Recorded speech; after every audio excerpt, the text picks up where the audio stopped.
రైతులందరికీ నమస్కారం అండి. కూటమి ప్రభుత్వం అధికారంలోకి వస్తే రైతులందరికీ అన్నదాత సుఖీభవ పథకం కింద 20,000 రూపాయలు అకౌంట్లలో వేస్తామని చెప్పి వీరు హామీ ఇవ్వడం జరిగింది.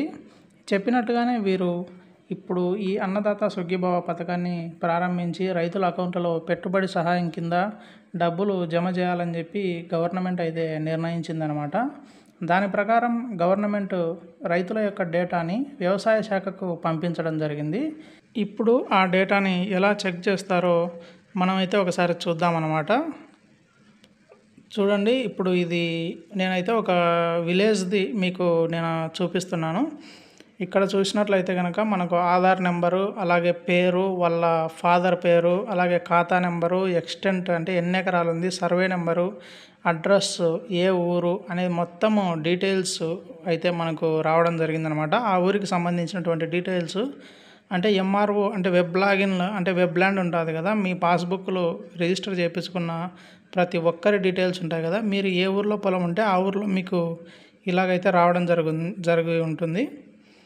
ఇక్కడ చూడండి, పేరు, అలాగే వాళ్ళ ఫాదర్ పేరు, ఖాతా నెంబరు, సర్వే నెంబరు, అలాగే ఆధార్ నెంబరు అన్నీ సేమ్ ఉన్నట్లయితే కనుక మనము వెరిఫైడ్ అంటే కరెక్ట్గా ఉన్నాయి అని చెప్పి మనము అయితే గవర్నమెంట్కు మళ్ళీ పంపించాలన్నమాట.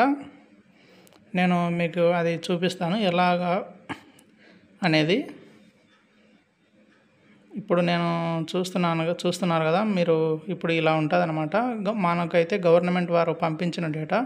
నేనైతే మీకు ఒకరి పేరు సెలెక్ట్ చేశాను. చూడండి, ఇక్కడ వెరిఫైడ్ అంటే అన్ని డీటెయిల్స్ కనుక కరెక్ట్గా ఉంటే మీరు ఇక్కడ వెరిఫైడ్ అని సెలెక్ట్ చేసుకొని సబ్మిట్ చేయాలన్నమాట. వెరిఫైడ్, ఫార్వర్డ్ టు ఎంఆర్ఓ, లేదంటే రిజెక్టెడ్, ఈ 3 ఆప్షన్స్ అయితే ఉంటాయన్నమాట. నేనైతే కరెక్ట్గా ఉన్నాయి కాబట్టి వెరిఫైడ్ అని సెలెక్ట్ చేశాను. ఇక్కడ రిమార్క్స్ దగ్గర కూడా వెరిఫైడ్ అనే ఎంటర్ చేసి నేనైతే సబ్మిట్ చేస్తున్నాను. ఎందుకంటే అంత డేటా అంతా కరెక్ట్గా ఉంది కాబట్టి నేనైతే వెరిఫైడ్ చేసి సబ్మిట్ చేశాను అనమాట. ఇది గవర్నమెంట్కి వెళ్ళిపోతుంది డైరెక్ట్గా. చూడండి, ఓకే అని క్లిక్ చేశాను. ఆ పేరు అయితే ఇంకా మన దగ్గర కనిపించదు అనమాట ఇక్కడ ఈ లాగిన్లో. నెక్స్ట్ మీకైతే ఇంకొక పేరు మీకు చూపిస్తాను. చూడండి, మొత్తం నాకు వచ్చేసి 1728 రికార్డ్స్ అంటే ఇన్ని ఖాతా నెంబర్లు ఉన్నారనమాట. నేను ఇప్పుడు ఒకటి చేశాను కదా, మీకు చూపించాను అదండి. ఇప్పుడు ఒక విలేజ్కి సంబంధించినటువంటి డేటా అనమాట ఇదంతా. ఇప్పుడు చూడండి, మళ్ళీ నేను మీకు ఇంకా వేరే వాళ్ళది కూడా చూపిస్తాను.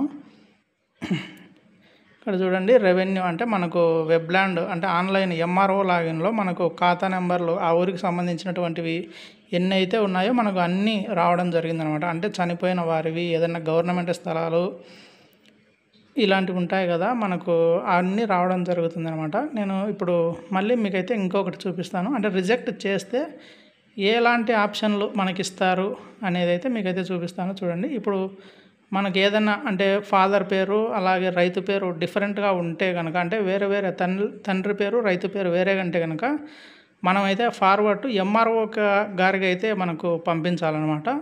మళ్ళీ వారు ఒకసారి చెక్ చేసుకొని రీవెరిఫై చేసి వాళ్ళైతే గవర్నమెంట్కు సబ్మిట్ చేస్తారనమాట. మనకు ఫాదర్ నేము, రైతు పేరు అన్నీ కరెక్ట్గా ఉంటే మనమే సబ్మిట్ చేస్తాము. చూడండి, ఇక్కడ నేనైతే రిజెక్ట్ చేయాలని నేను అనుకుంటున్నాను. ఇప్పుడు రిజెక్ట్ చేయాలని అనుకుంటే చూడండి ఎన్ని ఆప్షన్స్ అయితే ఉన్నాయో. ఇక్కడ కోర్టు అంటే సివిల్ అంటే లిటిగేషన్ ఏదైనా ఉన్నా కానీ, అలాగే డెత్, చనిపోయిన, నాన్ అగ్రికల్చర్ కానీ, అలాగే కాన్స్టిట్యూషనల్ పోస్ట్ అంటే ఎమ్మెల్యేస్, అలాగే ఎంపీలు, ఎంప్లాయీస్ కానీ, స్టేట్ కానీ సెంట్రల్ గవర్నమెంట్ ఎంప్లాయీస్ కానీ, అలాగే పెన్షనర్స్ కానీ, ఇంకా ఏదైనా ఆక్వాకల్చర్ అంటే చేపల పెంపకం, లేదంటే ఇన్కమ్ ట్యాక్స్ పేరు కానీ, అలాగే సర్వేలు ఏదైనా చేయించుకోకపోయినా కానీ, అలాగే వ్రాంగ్ ఆధార్ అంటే పొలం పాస్బుక్లకు ఆధార్ కార్డుకు మనకు ఆధార్ లింక్ లేకపోయినా కానీ, ఇలాంటి ప్రాబ్లమ్స్ ఏ ఉన్నా కూడా మనమైతే రిజెక్ట్ చేయొచ్చు అనమాట. ఇంకా ఒకసారి రిజెక్ట్ చేసినామంటే కనుక వీళ్ళకు దాదాపు డబ్బులు పడకపోవచ్చు. మనమైతే జాగ్రత్తగా చెక్ చేసుకొని 1-2 సార్లు మనమైతే చెక్ చేసుకొని ఇక్కడ సబ్మిట్ చేస్తాము అన్ని వివరాలు కనుక్కున్న తర్వాత. ఇదండి, ఇలా ఉంటుంది మనకైతే డేటా గవర్నమెంట్ నుంచి వచ్చింది. మీకు ఏదైనా డౌట్స్ ఉంటే కనుక నన్ను కామెంట్ సెక్షన్లో అడగండి. Thank you.